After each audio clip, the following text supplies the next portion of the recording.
उत्सव खड़ीछुआ पर्व चली क्रम आम महांगार पोड़ामरे स्थित आमर सरकारी उच्च प्राथमिक विद्यालय माननीय विधायक श्रीजुक्त शारदा प्रसाद प्रधान महोदय उपस्थित पर्व को आरंभ कलु। या सहित एक सचेतनता रथ समग्र महांगारे परिभ्रमण करने यहाँ शुभारंभ कराला।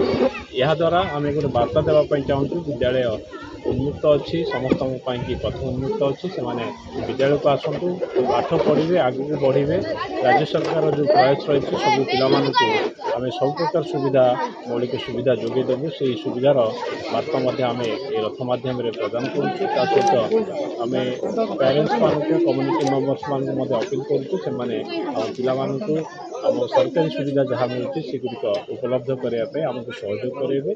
आम विद्यालय स्तर में पिलामानकर शिक्षार जो अभाव रही केमती परिपूर्ण करूँ से कम करूँ समस्त सहयोग में एक कार्यक्रम आज पोड़ामरे आम संपन्न करूँ। यह एक अभिनव प्रयास थिला जे आम समस्त को लेकिन कार्यक्रम ये कर महांगा ब्लॉक अधीनस्थ पोड़ामराई क्लस्टर नूतन भाव नियुक्त सीआरसी अटे और आज जो प्रवेश उत्सव खड़ीछुआ अवसर में आज महांगा ब्लॉक स्तर जो आमर सचेतनता रथ शिक्षा सचेतनता रथ आज पोड़ामराई क्लस्टर तरफ शुभारंभ कर अंचल युव विधायक माननीय श्रीजुक्त शारदा प्रसाद प्रधान महोदय आज उद्घाटन कर क्लस्टर में महांगा ब्लॉक में आमर नूतन भाव नियुक्त पाई 13 जन सीआरसी मानक आज नियुक्ति पत्र प्रदान कर आमर आईसी सीआरसी भाव में